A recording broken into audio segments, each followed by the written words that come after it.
So students, in this video I'm going to tell you how you can write an application, leave application to the principal.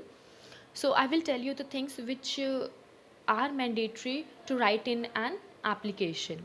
Okay, so there are so many things which you need to write and they are very compulsory in writing an application.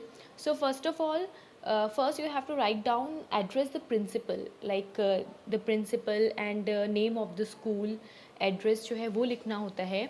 Then after that you have to leave a line and then you have to write down date, कि कौन सी date को आप वो application लिख रहे हैं. Then after date you have to write down subject. Subject जो है, सब्जेक्ट लिखना बहुत ज़रूरी होता है. अब सब्जेक्ट जो है वो क्यों ज़रूरी है, क्योंकि सब्जेक्ट से जो है हमें पूरा एक ओवरव्यू मिल जाता है कि ये जो एप्लीकेशन है ये किस रिगार्डिंग है. ठीक है, किस पर्पस से लिखी है ये एप्लीकेशन, तो सब्जेक्ट का पर्पस वो होता है. ठीक है. नाउ सब्जेक्ट के बाद आपको लिखना जो बहुत ज़रूरी होता है वो है सैल्यूटेशन. सैल्यूटेशन क्या होता है बेटा? सैल्यूटेशन है जैसे रिस्पेक्टेड मैम, रिस्पेक्टेड सर, जो हम लिखते हैं तो this is what we call salutation. Okay, salutation के बाद जो है हम फिर बॉडी लिखते हैं अपने एप्लीकेशन की, like with due respect, I am a student, I want to say that I'm a student of class 5th A of your school. So ये जो है पूरा बॉडी में आता है कि मैं I am unable to attend school for 2 or 3 days due to high fever और I have to go to my town. So whatever reason you want to give, so you have to mention in body. Okay, and then जो body है उसको लिखने के बाद जो है फिर आपको लिखनी पड़ती है कॉम्प्लीमेंट्री क्लोजिंग. कॉम्प्लीमेंट्री क्लोजिंग में क्या आता है, जैसे हम लिखते हैं ना कि kindly allow me leave for 2 or 3 days, जितने भी दिन की आपको लीव चाहिए तो उसमें हम लिखते हैं कि kindly allow me leave for 2 days. तो ये सब चीज़ें जो होती है ये कॉम्प्लीमेंट्री क्लोजिंग में आती है, जैसे हाईली ऑब्लाइज्ड, तो ये सब चीज़ें कॉम्प्लीमेंट्री क्लोजिंग में हैं. एंड देन लास्ट में जो है आपको लिखना होता है thanking you. Okay, and then you have to write your name and signature. Okay, so these are the things which are very very mandatory to write in an application.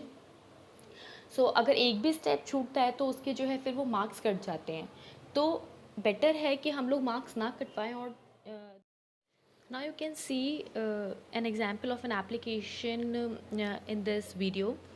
So here I have started the application with the principal. Okay, then the principal, Radiant Academy, sector 55 Noida. तो ये हमने address लिखा, and then I have left a line and then I have written a date, and then date के बाद भी एक line छोड़ के मैंने लिखा है सब्जेक्ट, और सब्जेक्ट पे लिखा है leave application for 3 days. Okay, क्योंकि हमारा जो क्वेश्चन था वो भी यही है कि एप्लीकेशन लिखनी है प्रिंसिपल को परमिशन मांगते हुए 3 days की लीव, तो मैंने सब्जेक्ट में क्या लिखा है, leave application for 3 days.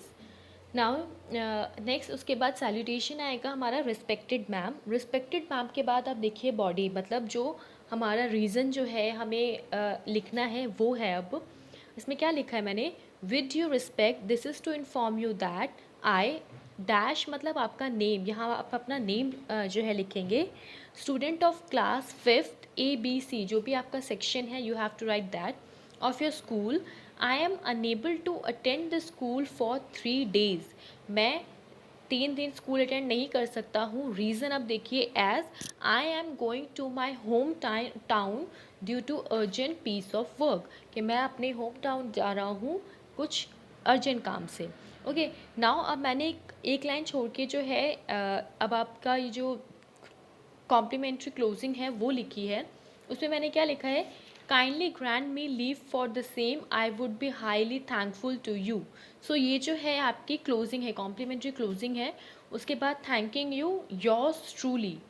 Okay, last में yours truly and then your name, उसके बाद then your signature. So this is how we should write an application.